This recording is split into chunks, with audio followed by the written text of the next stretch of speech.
বাংলাদেশ ইস্যুতে কার্যত তোলপাড় একেবারে গোটা রাজ্য। বাংলাদেশের যখন টালমাটাল পরিস্থিতি, তখন বাংলাদেশিরা তারা নিজেদের বাঁচাতে কার্যত ভারতে প্রবেশ করার চেষ্টা করছে এবং এই রাজ্যে বিশেষ করে পশ্চিমবঙ্গে অনুপ্রবেশের চেষ্টা চালাচ্ছে। নজরদারি কিন্তু চালাচ্ছে কড়াভাবে বিএসএফ। তার মধ্যে ফাঁক ফোকর গোলে মাঝে মধ্যেই বাংলাদেশিরা এ রাজ্যে প্রবেশ করছে, এদেশে প্রবেশ করছে। এই নজির কিন্তু এই সময়কার নয়, বিগত কয়েক বছর ধরেই কিন্তু এটা হয়ে চলে। আর তার মধ্যেই কিন্তু এই বাংলাদেশ ইস্যুতে যখন সরগরম একেবারে গোটা রাজ্য রাজনীতি, বাংলাদেশের হিন্দুদের উপর যখন হিন্দু নিধন যজ্ঞ চলছে, অত্যাচার চলছে, সংখ্যালঘু ইস্যুতে যখন উত্তপ্ত বাংলাদেশ, ঠিক সেই মুহূর্তে এবার হাতে নাতে ধরা পড়লেন বাংলাদেশি অনুপ্রবেশকারী তৃণমূলের পঞ্চায়েত প্রধান। এই মুহূর্তের সবচেয়ে বড় খবর, বিস্ফোরক দাবিতে রীতিমতো হইচই পড়ে গেল একেবারে গোটা রাজ্য রাজনীতিতে। তৃণমূল নেত্রী, তিনি পঞ্চায়েত প্রধান, তৃণমূলের পঞ্চায়েত প্রধান। এদিকে যে অভিযোগটা সামনে আসছে, তিনি নাকি বাংলাদেশি অনুপ্রবেশকারী। যে তথ্যটা সামনে এলো তাতেই কিন্তু নতুন করে শোরগোল। ভোটে লড়ে তৃণমূলের পঞ্চায়েত প্রধান হয়ে গেলেন বাংলাদেশের অনুপ্রবেশকারী। প্রকাশ্যে একেবারে ভয়ঙ্কর তথ্য। বাংলাদেশি অনুপ্রবেশকারী কি তৃণমূলের পঞ্চায়েত প্রধান? ভুয়ো নাম নথি ভাঁড়িয়ে তৃণমূলের পঞ্চায়েত প্রধান হওয়ার অভিযোগ। TV9 বাংলার হাতে এলো বিস্ফোরক তথ্য। TV9 বাংলার প্রতিবেদন অনুযায়ী যে বিস্ফোরণ ঘটল তাতেই কিন্তু তোলপাড়। বিতর্কের কেন্দ্র মালদহের রশিদাবাদ গ্রাম পঞ্চায়েতের প্রধান লাভলি খাতুন। জানা যাচ্ছে লাভলির আসল নাম নাসিয়া শেখ, বাড়ি বাংলাদেশে। অভিযোগ, পাসপোর্ট ছাড়াই অবৈধভাবে তিনি ভারতে ঢোকেন, তারপর নিজের পূর্ব পরিচয় সবটাই মিটিয়ে ফেলেন, বাবার নামও বদলে ফেলেন। 2015 সালে ভারতে তার ভোটার কার্ড ইস্যু হয়। 2018 সালে ইস্যু হয় বার্থ সার্টিফিকেট। জানা গেছে নথিতে নাসিয়ার বাবার নাম ছিল শেখ মুস্তাফা, কিন্তু অভিযোগ লাভলির বাবার নাম শেখ মুস্তাফা নয়, আসল নাম জামিল বিশ্বাস। এমনকি ন্যাশনাল পপুলেশন রেজিস্টারও শেখ মুস্তাফার পরিবারের লাভলির কোনো অস্তিত্ব নেই। শেখ মুস্তাফা মিথ্যা বাবা সাজিয়ে সরকারি দস্তাবেজ তৈরি করা হয়েছে বলে অভিযোগ। পিছনে কি রয়েছে হরিশ্চন্দ্রপুরের দাপুটের তৃণমূল নেতাদের মদত?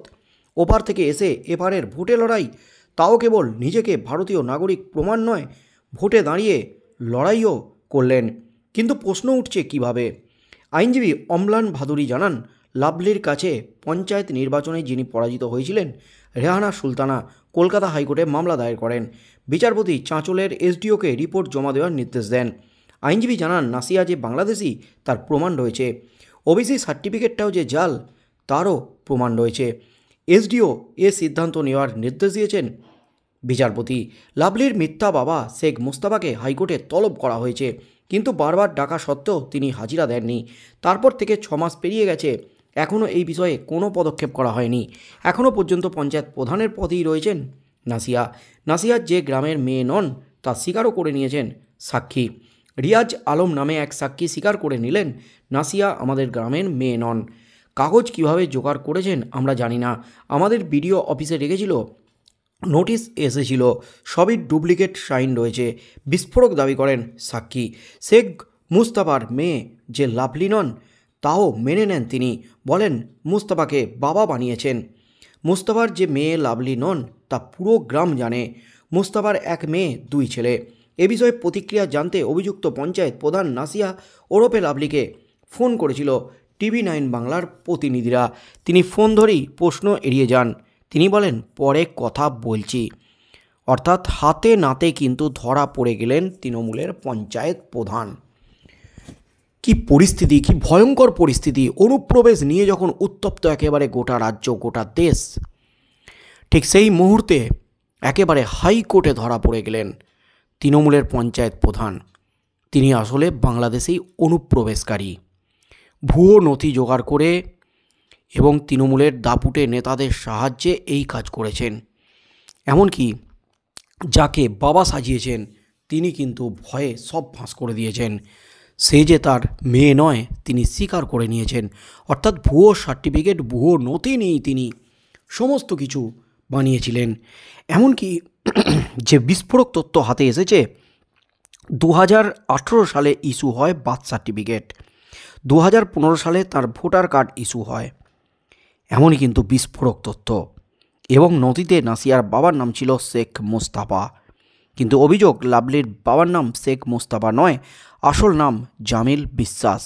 এমনকি ন্যাশনাল পপুলেশন রেজিস্টারও শেখ মোস্তাফার পরিবারের লাভলির কোনো অস্তিত্ব নেই।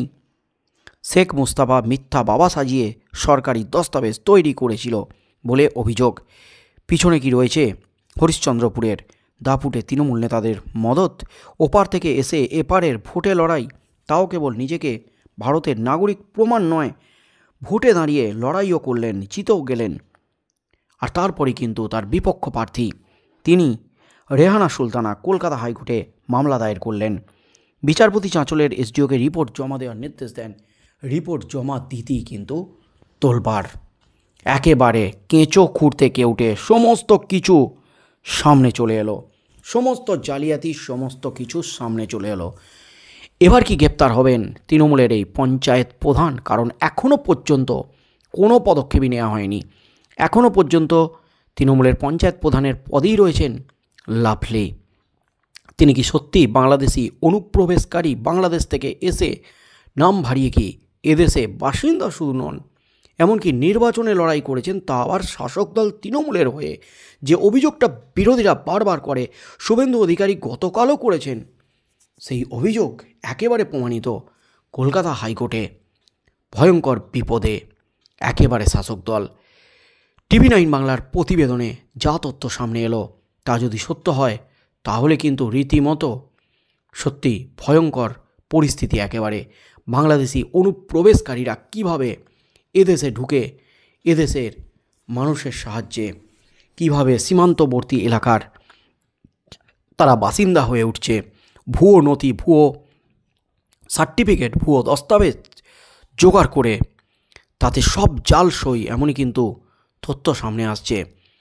ভুয়ো পাসপোর্ট কাণ্ডে কিন্তু রীতিমতো হইচই একেবারে গোটা রাজ্যে। তার মাঝেই ধরা পড়লেন তৃণমূলের পঞ্চায়েত প্রধান। তাই আগামী দিনে কি হতে চলেছে? কলকাতা হাইকোর্টের বিচারপতি শেষ পর্যন্ত কি নির্দেশ দিতে চলেছেন? এবার কি সরিয়ে দেওয়া হবে তৃণমূলের এই পঞ্চায়েত প্রধানকে? সরিয়ে দেওয়ার পাশাপাশি বাংলাদেশি অনুপ্রবেশকারী হিসাবে কি তাকে গ্রেপ্তার করা হবে? কারণ তিনি যে সমস্ত সার্টিফিকেট জমা দিয়েছেন সেগুলি আদতে সব কটাই ভুয়ো এবং সইগুলিও কিন্তু জাল। সব কিছু প্রমাণ কিন্তু হয়ে গেছে। যাকে ভুয়ো বাবা সাজিয়ে আনা হয়েছিল তিনিও কিন্তু স্পষ্ট করে দিয়েছেন সে তার মেয়ে নয়। তাই আগামী দিনে কি হতে চলেছে সেদিকেই চোখ থাকবে গোটা রাজ্যের।